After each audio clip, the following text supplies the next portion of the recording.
Harka fuunee akkam jirtu kabajamtoota dhaggeeffattootaa fi daawwattoota Siinqee Piroodakshin nagaan keenya bakka jirtan maratti sinaa qaqqabu jecha har'as qophii addaa walitti deebinee jirra amma dhumaatti hordofaan affeerraa keenya.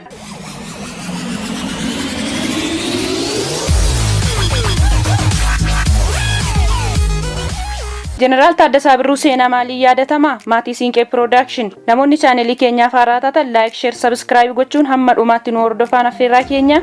Uummanni Oromoo barachuu qaba, lammiin barate ammoo mirga isaa gaafata Jeneraal Taaddasaa Birruutu jedhe. Oromoo biratti namoota gootummaa fi seenaa hin dagatamne hojjetanii darban jedhamanii adda dureen maqaan dhahaman keessaa tokko Jeneraal Taaddasaa Birruuti. Oromoo qofa osoo hin taane namoota ijaarsa Itoophiyaaf oolmaa guddaa oolan keessaa tokkodha. Ofii Jeneraal Taaddasaa Birruu akkamiin yaadatama? Seenaa fi seexaan maal kaa'ee darbe? Namni mootii biratti akkaan jaallatamuu fi fonqolcha mootii Haile Sillaasee irratti gaggeeffame fashaleesse akkamiin deebi'ee mootii irratti ka'uun qabsoo bilisummaa Oromoof xurree kaa'e? Gaaffilee kanneeniif deebii soquuf BBC'n namoota seenaa Itoophiyaa fi Oromoo barreessanii fi qoratan akkasumas barruuwwan qorannoo garaagaraa irratti qindeesseera.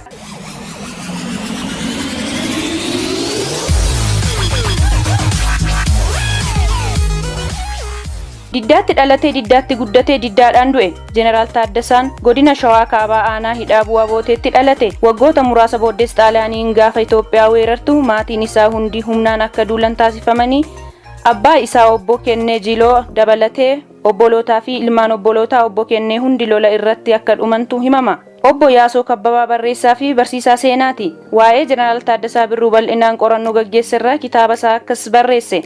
Obbo Yaasoo Kabbabaa barreessaa fi barsiisaa seenaati. Waa'ee Jeneraal Taaddasaa Birruu bal'inaan qorannoo gaggeesseera. Kitaabas akkaan barreesseera.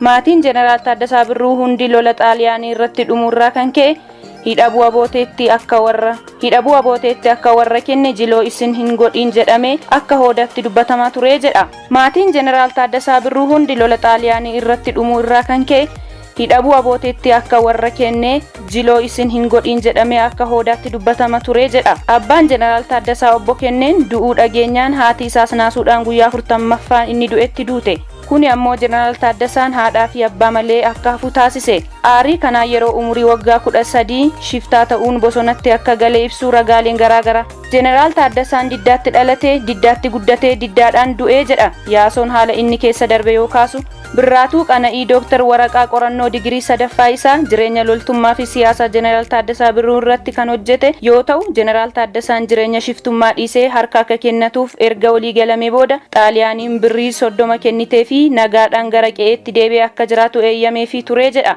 Akka waraqaa qorannoo Dooktar Birraatuu keessatti ibsametti Jeneraal Taaddasaa yeroo shiftaa ta'ee Xaaliyaanii irratti qabsaa'aa ture maqaa Gwaangul Taaddasaa jedhamuun beekama ture.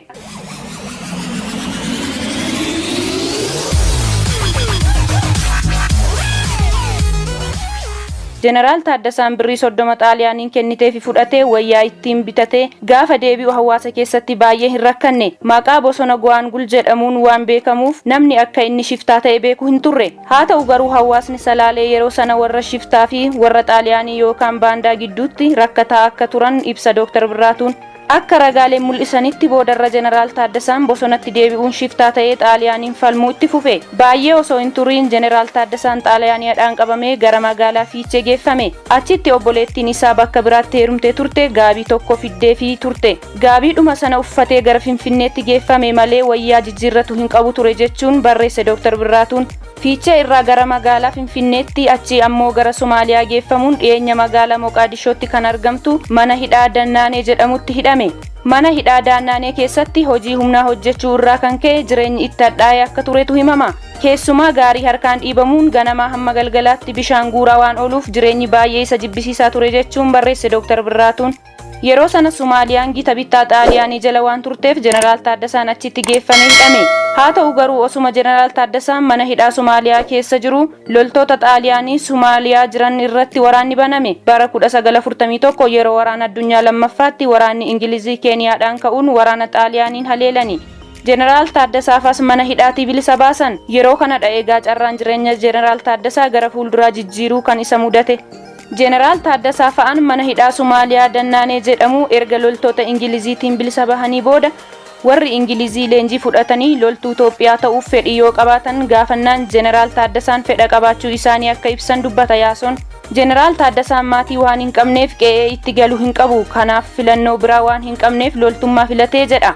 Sana booda Mombaasaatti geeffamee leenjii waraanaa erga fudhatee booda itti aanaa ajajaa dhibbaa ta'uun gara Itoophiyaa akka dhufe ibsa. Jeneraal Taaddasaan akkuma gara Itoophiyaa dhufeenis Harargee Cirootti ramadame. Dhuma bara 1941tti haadha manaa isaa aadde Warqa Baabbaa Gabramadiin wajjin wal baruun gaa'ela dhaabbatan. Jeneraal Taaddasaa fi aadde Warqa Baabbaan ijoollee 8 godhatan. Ijoolleen durbaa 2 garuu ijoollummaatti baddalamuu isaanii Dr. Birraatuun barreesseera. Ijoollee horataniin alatti Jeneraal Taaddasaan ijoollee 2 akka guddifatan himama. Cirootti erga ramadamee hojjeteen booda kutaalee Itoophiyaa garaagaraa 9 keessa naanna'uun akka hojjete dubbata Yaasoon Kabbaba. Akka inni jedhutti kutaalee Itoophiyaa garaagaraa deemee hojjechuun isaa haala uummattoonni biyyattii yeroo sana itti jiranii fi Itoophiyaan biyya akkamii akka taate baruuf carraa uumeef sana dura Itoophiyaan impaayera ta'uu isheetu hubannoo gahaa hin qabu ture jedha Yaasoon.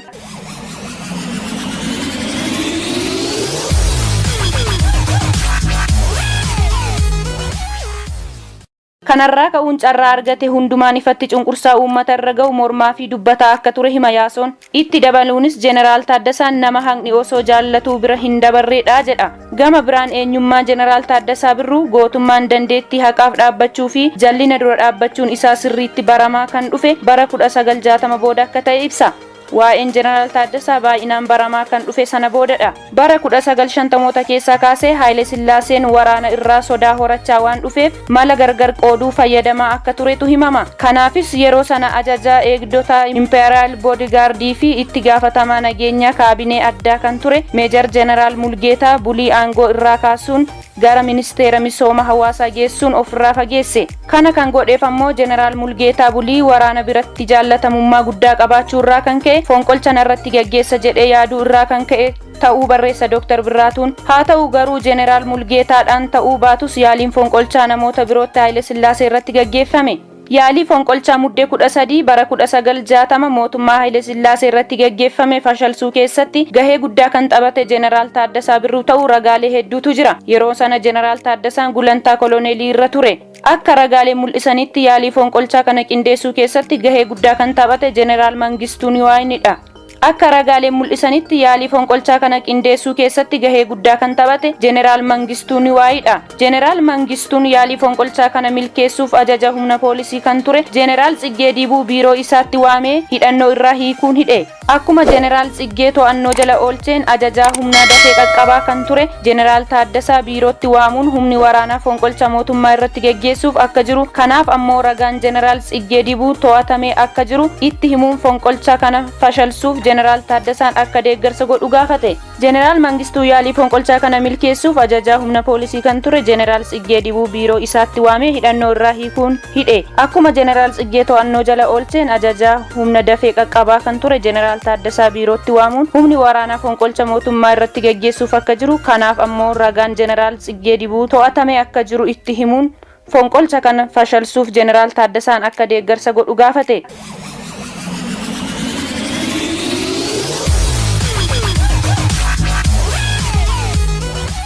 Jeneraal Tsiggee Dibuu nyaaraan akka keessaa hin qabne Jeneraal Taaddasaadhaaf mallattoo kennuufi isaa barreesse Dr. Birraatuun.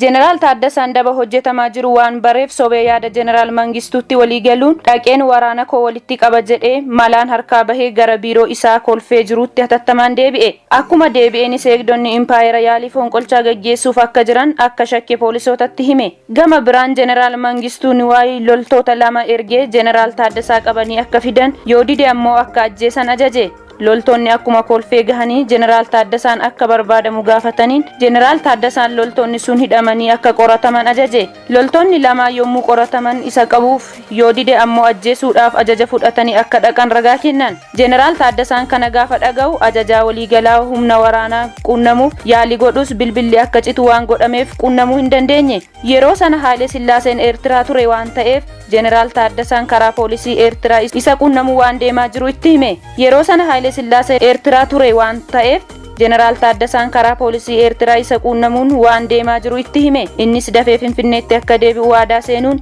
humna waraanaa wajjin ta'uun fonqolcha isaa fashalsuu itti hime. Dhuma irrattis Jeneraal Taaddasaan humna dafee qaqqabaa bobbaasuun fonqolchi akka fashalu godhe. loltoota eegdota impaayeraa 2600 ol ta'an kanneen yaalii fonqolchaa irratti hirmaatanis booji'e. Fonqolchi yaalame ji'a lama booda Haayile Sillaaseen oolmaa Jeneraal Taaddasaa deebisuuf jecha maal akkan siif godhu barbaadda jedhee gaafatee jedha Yaasoon. Jeneraal Taaddasaan waraana yaalii fonqolchaa irratti hirmaatan hedduu booji'ee harkaa waan qabuuf waraanni kun akka gadi lakkifamaniin barbaada. Waraanni idileen homaa hin goone warra isaan ajajedha malee jechuun Haayile Sillaasee gaafate. Haayile Sillaaseen kana Jeneraal Taaddasaa irraa hin eegne waan ta'eef maal jette lammaffaa kana sirraa dhaga'uu hin barbaadu jennaan Jeneraal Taaddasaan ammoo akka tasaa dogoggorri yoo hojjetame dhiifama walii gochuunis haa baratamu jechuun deebii kenneef jedha Yaasoon. Deebii Jeneraal Taaddasaan isaaf deebise kana irraa ka'uun Oromummaa dhumanna oolcheen deebi'ee sodaadhe jechaa Haayile Sillaaseen akka dubbatu hima.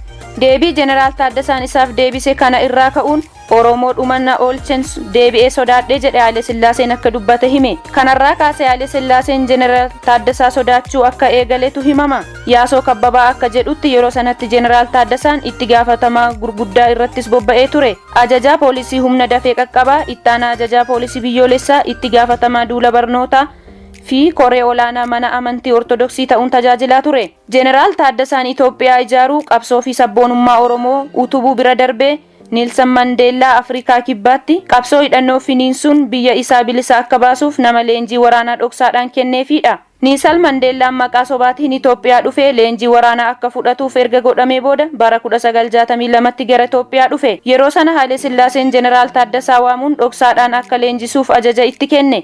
Shaambal Guutaa Dinqaa turtii BBC waliin taasiseen namoota yeroo sana dhoksaadhaan Niilsan Mandeellaa akka eeganiif Jeneraal Taaddasaan filate keessaa tokko akka ture hima.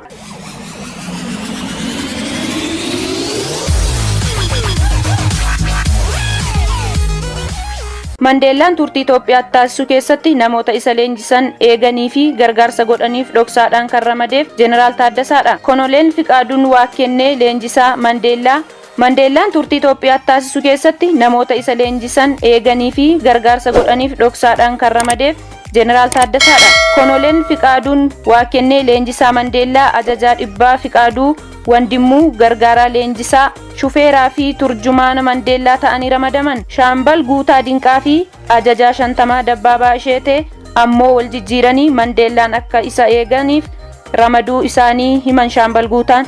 Warri apartaayidii Mandeellaan Itoophiyaatti jiraachuu baranii asitti ajjeesisuuf baajata guddaa ramadanii Finfinnee dhufan. Mandeellaa ajjeesisuuf nama sirriidha jedhanii kan filatan eegduu Mandeellaa kan turte Shaambal Guutaa Dinqaadha. Mandeellaa ajjeesisuuf nama sirriidha jedhanii kan filatan eegduu Mandeellaa kan ture Shaambal Guutaa Dinqaadha. Kanaaf isa hoteela Xaayituutti waamanii yoo Mandeellaa bakka inni ciisee jirutti halkan hudhee ajjeese paawundii 2000 fi carraa biyya alaa bahuu akka kennaniif waadaa galaniif. Shaambal Guutaanis kan garaatu beeka jechuun tole jedhee paawundii 2000 harkaa fudhatee kallattiin mana Jeneraal Taaddasaa Birruutti qajeele. Yeroo sana piyaasaadhaa hanga markaatootti gaariin turte waan ta'eef ishee yaabeen achi ammoo ariitiidhaan gara mana jireenyaa Jeneraal Taaddasaa Birruun deema. Niilsan Mandeellaan ajjeesuuf qophiin akka jiruu fi akka ajjeesuuf sobee walii galee dhufeen itti hime. Jeneraal Taaddasaan garuu na amanuu dadhaban. Mandeellaan as jiraachuun isaa akkamitti akka barames waan nahannatti fakkaata.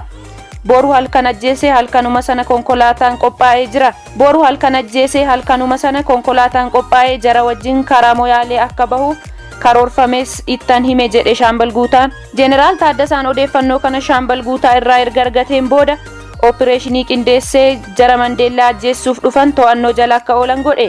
Shaambal Guutaan Maadibaa yookaan Niilsan Mandeellaa du'a oolchuu isaatiinis Jeneraal Taaddasaan gammadanii badhaasa kennaniif ofitti na waamanii ati seenaa hojjette duriyyuu ati nama cimaa akka taate nan beeka. Amma immoo akka ilmoo kootittan si ilaala jedhanii birrii 250 kiisii isaaniitti fuudhanii naaf kennan jechuun guyyicha yaadate. Shaambal Guutaan akka jedhutti Niilsan Mandeellaa fi Jeneraal Taaddasaa gidduu hiriyyummaa cimaatu ture. Gaafa Mandeellaan gara biyya isaatti deebi'u Jeneraal Taaddasaan shugguxii mudhii irraa hiikkatee yaadannoodhaaf akka ta'uuf Mandeellaadhaaf akka kennee fi gaafa inni kennuuf sana bira akka ture dubbata Shaambal Guutaan. Jeneraal Taaddasaan shugguxii dhuunfaa isaanii abbaa incii 12 fi kaalibarii 38 kan koolti jedhamu ofirraa hiikanii kennaniif. Sana booda Mandeellaa fi Jeneraal Taaddasaan walitti maraman.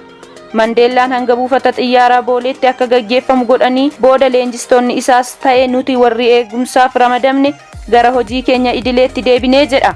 Oromoon saba guddaa waan ta'eef yoo barate akka galaanaa nurra garagala. Fonqolchi Haayile Sillaasee irratti gaggeeffame erga fashalliseen booddees Jeneraal Taaddasaan duula barnoota biyyattii keessatti gaggeeffamu cimsee itti fufe.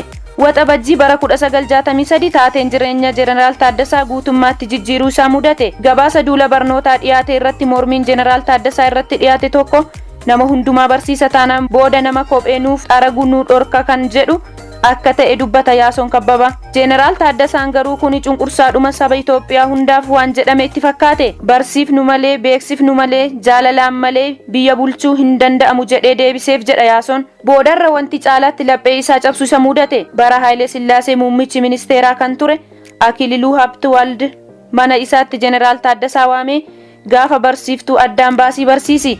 Keessumaa Oromoo yoo barate galaana waan ta'eef nurra garagala. Isaan waggaa 100 duubatti deebisnee isaan bituu barbaanna jedhee itti himee jedha Yaasoon. Akka inni jedhutti Jeneraal Taaddasaa Oromoo ta'uu isaa Akililuu Habtewald hin barre. Yeroo sana inni Oromoo ta'uu isaa kan beekan nama lama qofa.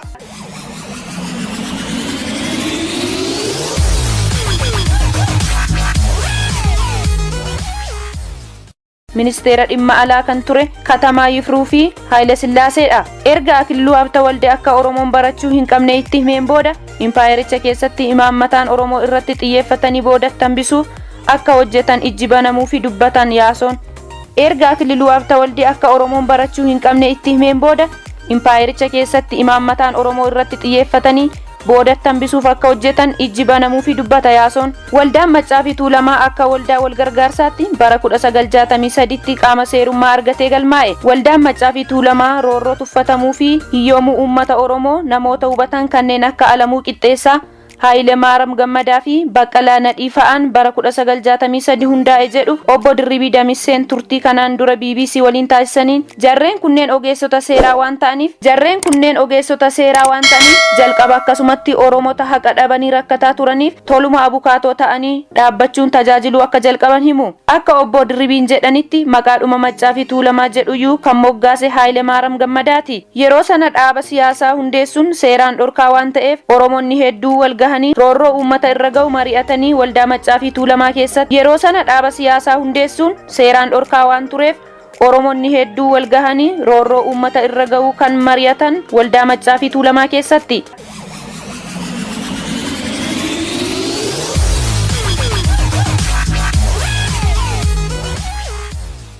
Jeneraal Taaddasaanis dhuma bara 1963tti waldichatti miseensa ta'anii akka dabalamanii fi yeroon sun yeroo itti sirna bulchiinsa Haile Sillaasee irratti xiyyeeffatan ta'uu hima Yaasoon. Yeroo inni miseensa waldaa Maccaa fi Tuulamaa ta'uu sana waraana keessatti gulantaan namoota Oromoo ta'anii akka hin guddanneef xalayaan dhoksaadhaan raabsamee ture argeera.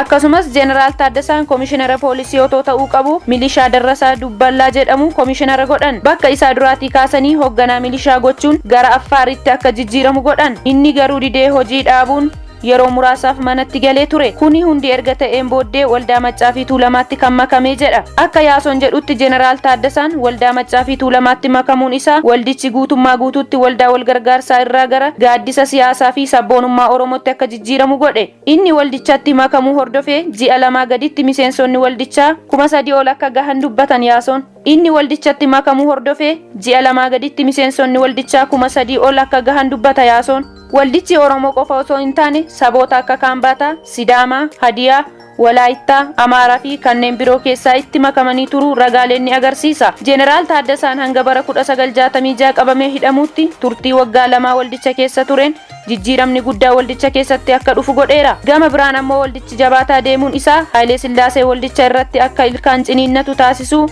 ragaaleen garaagaraa ni mul'isu. Yeroo sanatti namoonni akka Girmaa Walda Goorgis, Jaagmaa Badhaanee fi Katamaa Yifruu fa'aa wanta waldaa Maccaa fi Tuulamaa keessatti godhamu basaasuun Haile Sillaaseetti himu turan jechuun ragaan akka qabuu fi kitaaba isaa keessatti illee barreessee akka jiru hime. Jeneraal Taaddasaan Birruufaa Sadaasa 2 bara 1966 yaalii fonqolchaa mootummaa Haile Sillaasee irratti geggeessuuf yaalanii hin milkaa'in hafan. Yaaliin erga gaggeeffame booda Sadaasa 17 bara 1966 Jeneraal Taaddasaan to'annaa jala oole. Fonqolchi sun yoo milkaa'e barruu raadiyoo fi televezyiiniidhaan darbu barreessanii akka turan akkasumas heeraa fi alaabaa diimaa gurraacha adii gidduutti odaa qabu illee qopheessanii akka turan dubbata Yaasoon Kabbaba. Jeneraal Taaddasaa Birruu fa'aa akkuma qabamanii waldaan Maccaa fi Tuulamaas akka cufamu godhame. Waldaan Maccaa fi Tuulamaa cufamnaan leegasii sana itti fufsiisuu fi baarootumsaa waldaa Dhiidheessaa kan jedhu hundeessee ture jedha Yaasoon. Waldaan Dhiidheessaas hin milkaa'in waan hafeef namoonni akka baarootumsaa fi luba guddinaatumsaa ta'anii mari'achuun bifa itti Oromoon gurmaa'u fala dha'uu himan. Itti fufuun barruun Voice of Oromo Against Training jedhu kan baarootumsaa fi Diimaa Nooggoo fa'aa barreessan akka dhalatu taasise. Kun immoo addi bilisummaa Oromoo akka hundaa'uuf sababa ta'e. Yeroo sana Jeneraal Taaddasaa Galamsootti hidhaa dhaabbiitiin hidhamee waan tureef namoota qabsoo hidhannoo gaggeessuuf qophii wajjin akkasumas namoota akka baarootumsaa wajjin wal arguuf carraa gaarii uumuuf dubbata Yaasoon.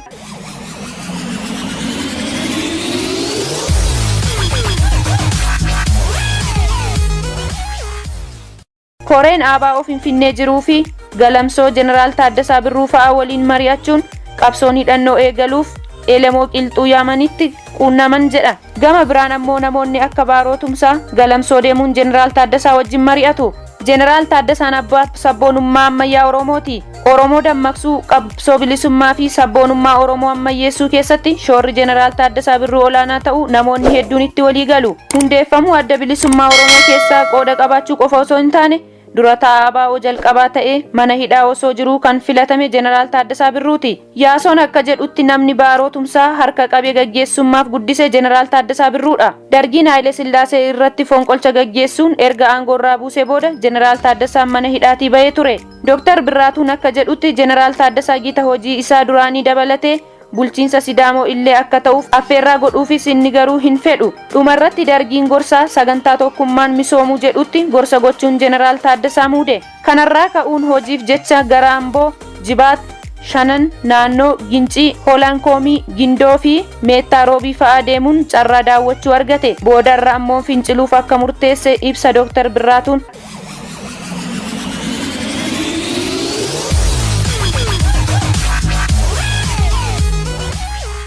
Dargiin humna guddaa bobbaasee Jeneraal Taaddasaa fa'aa to'annoo jala oolche. Akka Dr. Birraatuun barreessetti jalqaba irratti manni murtii waraanaa Jeneraal Taaddasaa fi Koloneel Haayiluudhaan alatti namoota biroo 4 irratti hidhaa umurii guutuu murteesse.